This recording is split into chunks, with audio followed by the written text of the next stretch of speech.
صاحب یہ مصطفیٰ کی زبان ہے۔ حضرت ام ایمن فرماتی 2 مرتبہ کہا تھا، میں نے کاندھے پہ ہاتھ رکھا، سرکار نے زبان بند کر لی، اور اس کے بعد فرماتی لوگوں کائنات میں کسی بیٹے نے ماں کی قبر ایسے نہیں بنائی ہوگی جیسے اس بیابان جنگل میں میرے نبی نے اپنی ماں کی قبر بنائی۔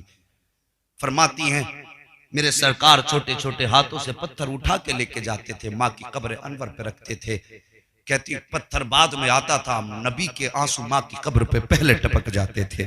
میرے سرکار روتے جا رہے ہیں، ماں کی قبر انور بناتے جا رہے ہیں۔ ام ایمن فرماتی جب قبر بن کر کے تیار ہو گئی، میں نے سرکار کا ہاتھ پکڑا ہے اور لے کر کے چلی، میں پہاڑ کے ٹیلے سے نیچے اتری، اترتے وقت میرے ہاتھ سے نبی کا ہاتھ چھوٹ گیا۔ کہتی نیچے آ کے میں نے پیچھے دیکھا، نبی کا پتہ نہ چلا، میں ڈر گئی، کدھر گئے؟ یہاں جانوروں کا علاقہ ہے، کہیں کسی جانور نے تو تکلیف نہ پہنچا دی۔ فرماتی میں واپس پلٹی، جب پھر سے ٹیلے پہ آئی تو کیا کہتی ہیں؟ کہتی میرا کلیجہ ٹکڑے ٹکڑے ہونے لگا۔ میں کیا دیکھتی ہوں؟ نبی ماں کی قبر سے یوں لپٹے ہوئے ہیں اور ماں کی قبر سے لپٹ کر زاروں قطار آنسو بہا رہے ہیں۔ اللہ اکبر شاہی ماں ہوا کرتی ہے۔ میرے نبی کے دامن میں کسی چیز کی کمی نہ تھی، کائنات کے سارے خزانے مصطفیٰ کی ٹھوکروں میں رکھے گئے تھے، لیکن ایک ماں کی جدائی نے محبوب کے دل کو کتنا تڑپایا۔ خاک فرماتی ہیں نبی یوں اپنی ماں کے قبر انور سے لپٹ کر کے آنسو بہا رہے ہیں اور ہچکی بھر کے رو رہے ہیں۔ فرماتی میں دوڑ کر کے گئی اور جانے کے بعد سرکار کا ہاتھ پکڑا ہے، اور جب میں واپس لے کے چلی، فرماتی کہ نبی مڑ مڑ کے ماں کی قبر دیکھ رہے تھے، روتے جا رہے تھے، آنسو بہاتے جا رہے تھے۔ صاحب ماں سے پیار کرو، ماں سے پیار کرو۔ سرکار مکے میں تشریف لائے ہیں، مکے میں تشریف لانے کے بعد پوری زندگی گزاری ہے، اللہ اکبر، لیکن پوری زندگی میرے نبی کبھی ماں کو نہیں بھولے ہیں۔ صاحب دیکھو یہ ماں ہوا کرتی ہے، اللہ نے اس کائنات کے سارے خزانے محبوب کے دامن میں ڈالے ہیں، لیکن پھر بھی اگر زندگی میں یاد آئی ہے تو میرے نبی کو اپنی ماں کی یاد آئی ہے۔ ایک دن میرے نبی مسجد نبوی میں بیٹھے ہیں، دیوار سے ٹیک لگی ہے، گھٹنوں پہ سر ہیں، آنسو بہا رہے ہیں۔ جیسی آنسو دیکھے ہیں، آہ کی آواز صحابہ نے سنی ہے، توڑ کر کے نبی کی خدمت میں آئے، آ کے عرض کرتے فدا کا بھی و امی یا رسول اللہ، آقا ہمارے ماں باپ آپ پہ قربان ہو جائیں۔ سرکار رونے کی وجہ کیا ہے؟ آقا جی بتائیے، اگر کسی نے زبان چلائی ہو زبان کاٹ دیں گے، اگر کسی نے انگلی اٹھائی ہو تو بازو کھیڑ دیں گے، آقا اگر کسی نے تکلیف دی ہے تو بیٹے قربان کر دیں گے، سرکار آپ کو تکلیف نہیں ہونے دیں گے۔ میرے نبی فرماتے ہیں صحابہ نہ کسی نے گالی دی ہے، نہ کسی نے زبان چلائی ہے، نہ کسی نے ہاتھ ہلایا ہے۔ کہا آقا پھر کیوں روئے؟ میرے نبی فرماتے ہیں آج مجھے اپنی ماں آمینہ کی یاد آ گئی ہے۔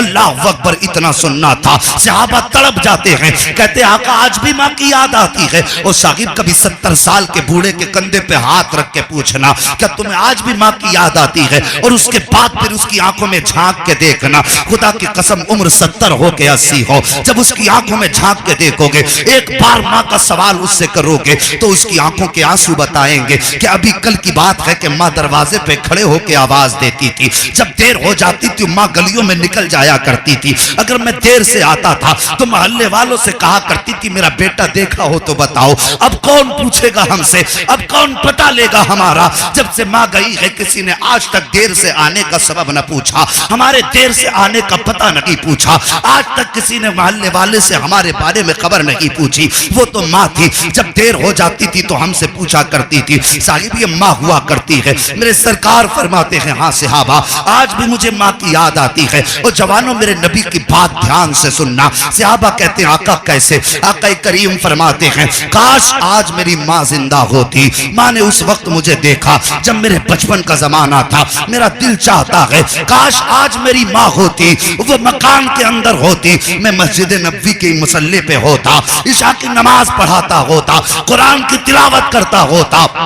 آقا فرماتے ہیں میں تلاوت کرتا ہوتا اور میں مصلی پہ ہوتا، ماں کمرے میں ہوتی، اندر سے آواز آتی بیٹا محمد میری بات سن جا۔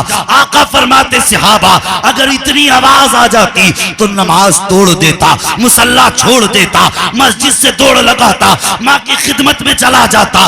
صحابہ کہتے ہیں آقا کیا بندگی چھوڑ کر کے بندے کی بارگاہ میں جاتے؟ آقا فرماتے ہاں، وجہ یہ ہے کہ جب ماں راضی ہوا کرتی ہے تبھی خدا راضی ہوا کرتا۔ نعرہ تکبیر، نعرہ رسالت، سبحان اللہ۔ توجہ ہے؟ اب ابھی تھکے تو نہیں ہے؟ اللہ سلامت رکھے، سارے بول دو یا رسول اللہ۔ یا رسول اللہ۔ اللہ ہم سب کو نبی کی ماں کی خیرات عطا فرما، ہم سب کو مصطفیٰ کی ماں کا صدقہ عطا فرما۔ اللہ اکبر، یہ میرے نبی ہیں، اور صاحب کبھی ماں کی قبر پہ چلے بھی جایا کرو۔ ہم نے تو ایسے لوگ بھی دیکھے ہیں کہ ماں کی قبروں کے نشان تک بھول جاتے ہیں۔ جانتے ہو مائیں قبروں میں انتظار کرتی ہیں بیٹوں کا، باپ قبر کے اندر بیٹوں کا انتظار کرتا ہے، لیکن بیٹے کو اپنی بزنس سے فرصت نہیں ملتی، اسے تو یہ لگتا ہے اب تو دنیا سب کچھ ہے میرے لیے۔ نہیں نادان، اگر اب بھی تیرے کام بگڑتے ہوں اور تجھے کوئی سینے سے لگانے تیار نہ ہو، اور کوئی راستہ تیرا ایسا نہ ہو جو تجھے کامیابی کی منزل تک لے جائے، اور میری بات یاد رکھنا، جب کوئی تجھے اپنا نہ بنائے سیدھا قبرستان چلے جایا کرو، ماں کی قبر کی پائتانے بیٹھ جایا کرو، قرآن پاک کی جو آیت یا درود یاد ہو وہ پڑھ کے ماں کی قبر پہ بیٹھ کر کے ماں کو ایصال ثواب کر دیا کرو، باپ کی روح کو بھیج دیا کرو، اور اس کے بعد کہا کرو ماں میں اس پریشانی میں ہوں، رب سے دعا کر دے تاکہ یہ مصیبت ٹل جائے۔ دعوے کے ساتھ کہتا ہوں تم گھر بعد میں آؤ گے، خدا کی رحمتیں تیرے گھر پہ پہلے اتار دی جائیں۔ ہم تو پہچان نہیں پائے آج تک، ہم نے سوچا مر گئے ماں باپ سے رشتہ ٹوٹا، نہیں، یہ ماں باپ ہیں جو مرنے کے بعد بھی اولاد کے کام آتے ہیں۔ اللہ اکبر، ماں ہوتی کیا ہے؟